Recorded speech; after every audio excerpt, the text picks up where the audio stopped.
Good evening to you. Newsmaker Live, you're on the air. Tim. Yes, good evening to you, Rick. John, how you doing? My brother, I just asked for you. John. I asked Junior for you a while ago. You what? I asked Junior for you a while ago. You keep track of me.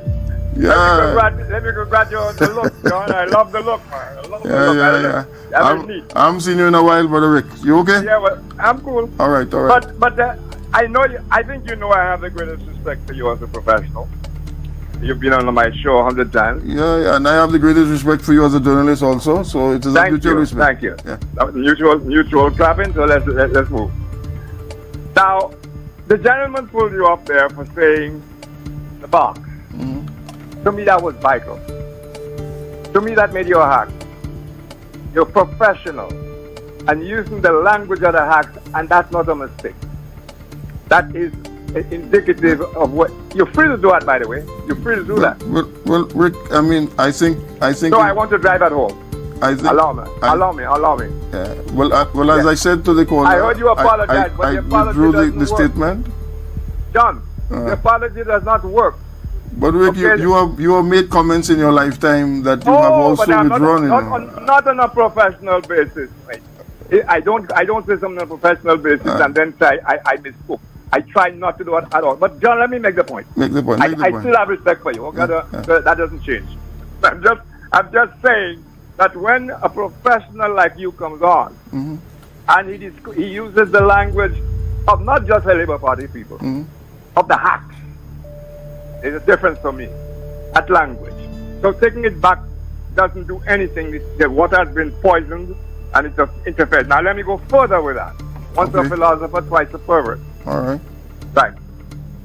I heard you and I was very disappointed again to hear you talking about the roundabout up north. And you referred to it as some kind of Star Trek concoction, but you were talking about fellow professionals. And that Star Trek thing falls into the box kind of thing as well, because you could talk professionally. Because I will never argue with you on engineering. You could talk professionally, and if you want to be critical of your fellow professionals, because you're not really criticizing our government there, you're criticizing the professionals who did the job that looked like Star Trek. And I thought that too was very indicative of a bias. Because you could see how terrible the whole thing is without calling it Star Trek. I think so. That's two. That's two instances. More than that. Yeah, go ahead, my bro. More than that is all the time that what I call the Kenny Anthony Hospital is going on. I have never heard you say what you just said there. And you have had opportunities to talk about it. Say what? I have never heard you say what? Say what? What you just said about the reasons for giving importance. Rick, I can show you countless articles I've written in the newspaper, John, in the Voice, on Facebook, comments I made on television, John, on DBS, on these things. So you don't have to do that for me. Yeah. I have my respect stands. All right. Okay.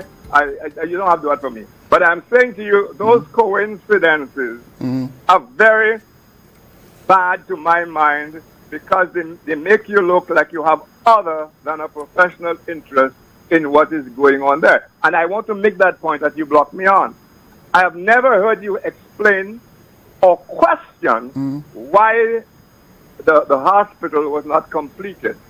I still have not heard you say why the hospital is not the state of the art. That's another one. Kenny said it before, Alan. He was delivering to us after 3 or 4 days. He had overcome all the encumbrances, and now it was home, and he was going to deliver before the election a state-of-the-art operational hospital. That was the solemn promise. We still don't know why it was not finished, why it's 40%, how you arrive at the 50%, and all those kind of things. I've never heard you comment on that.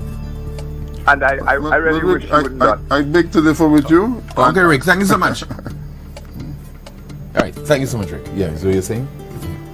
Well, as I said before, the comment was made, and we moved on. Quick. You have another call.